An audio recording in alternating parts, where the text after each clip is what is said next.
Welcome to the marvelous Land of Oz. I'm Mardell, reading The Emerald City of Oz by L. Frank Baum.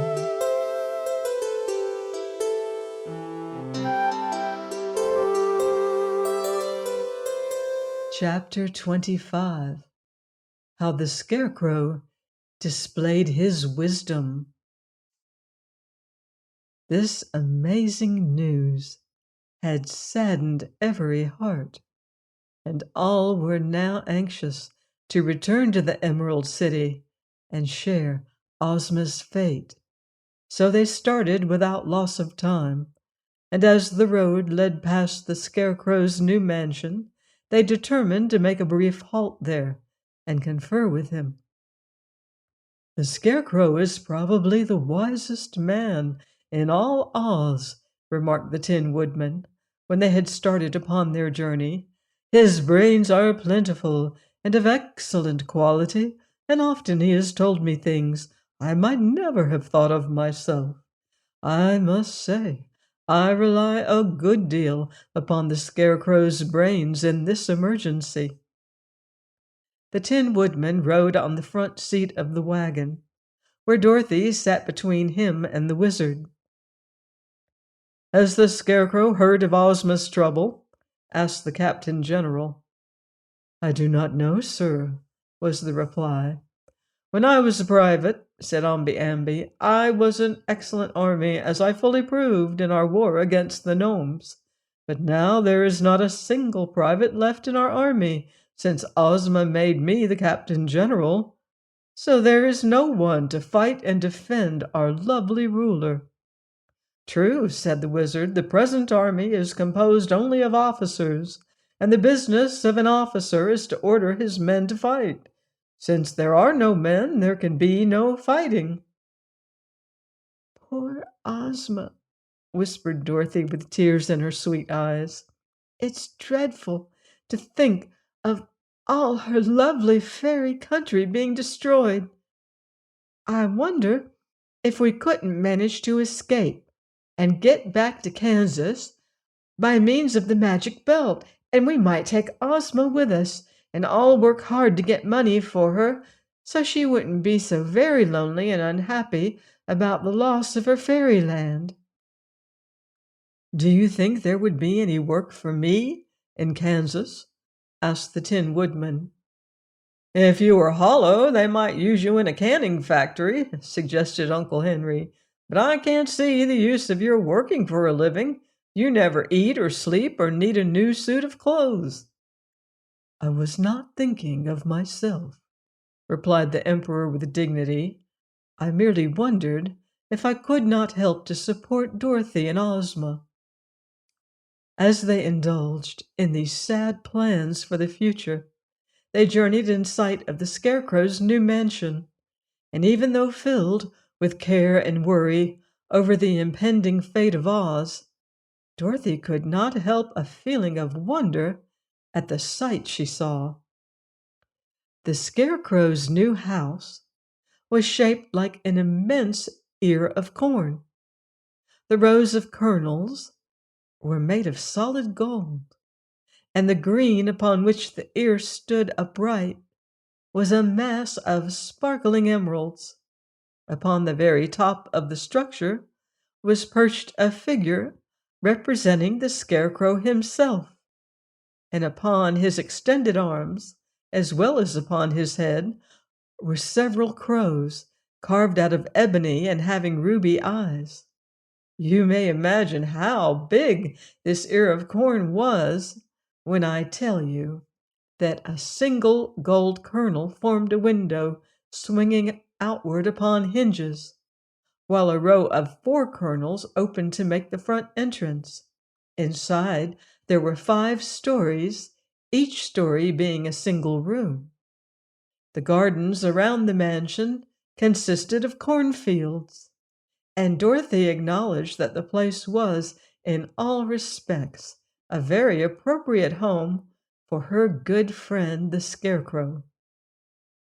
He would have been very happy here, I'm sure, she said, if only the Gnome King had left us alone. But if Oz is destroyed, of course this place will be destroyed too. Yes, replied the Tin Woodman, and also my beautiful tin castle that has been my joy and pride.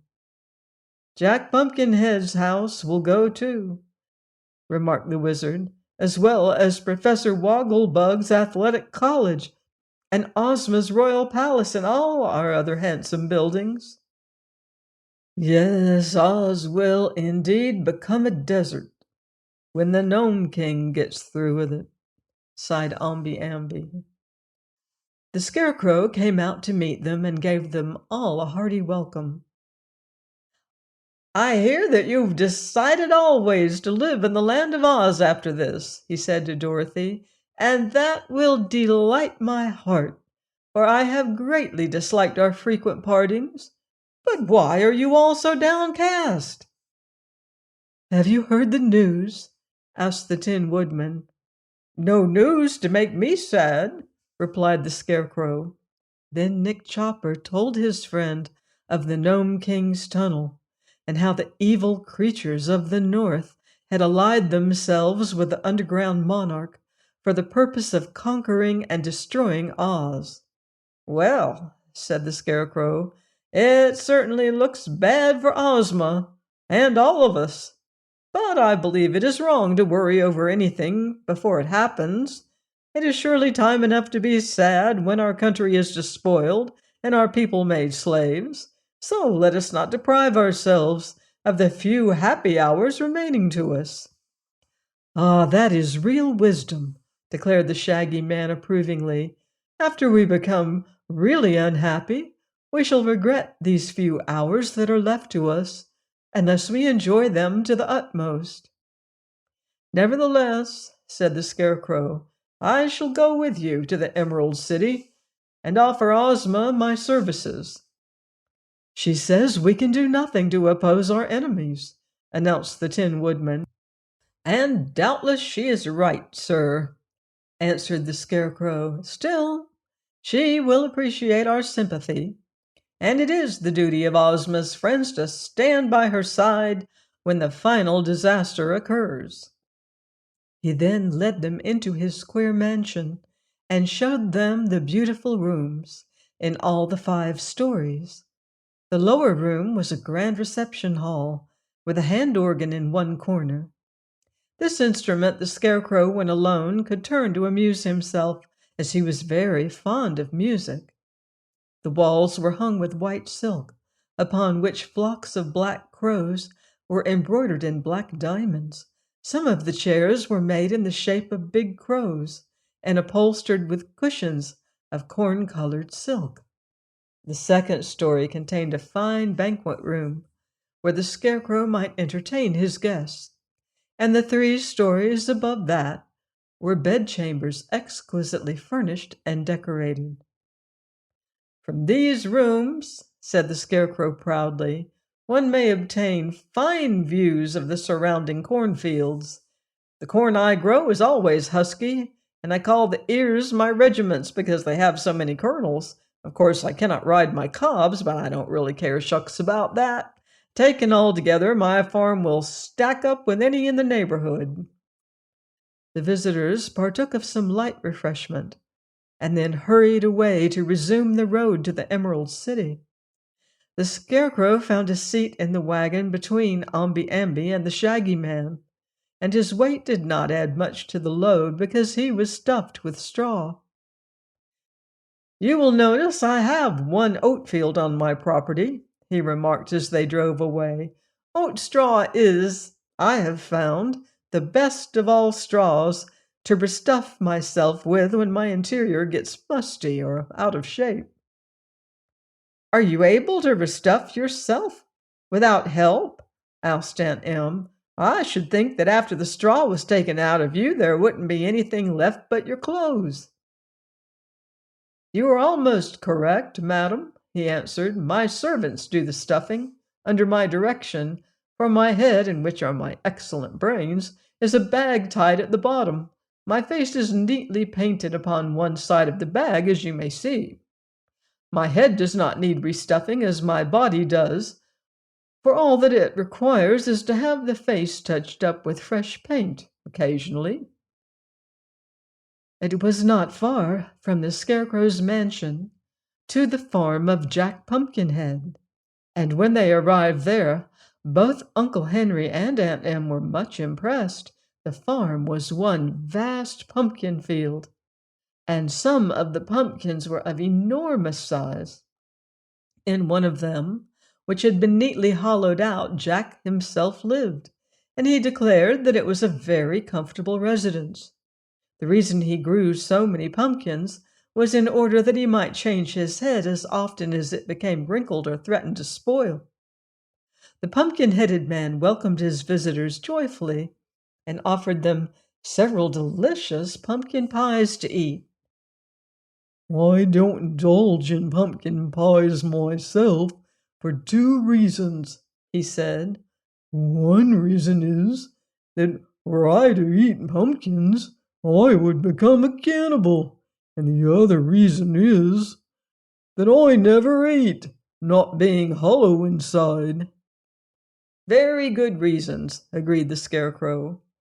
They told Jack Pumpkinhead the dreadful news about the Gnome King, and he decided to go with them to the Emerald City and help comfort Ozma. "I had expected to live here in ease and comfort for many centuries," said Jack dolefully. "But of course, if the Gnome King destroys everything in Oz, I shall be destroyed too. Really, it seems too bad, doesn't it?"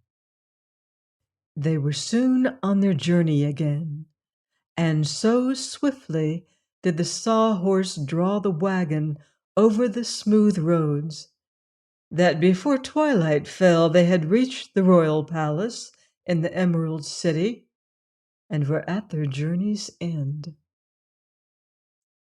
Please join me next time for more magical adventure here on the marvelous Land of Oz. Goodbye for now.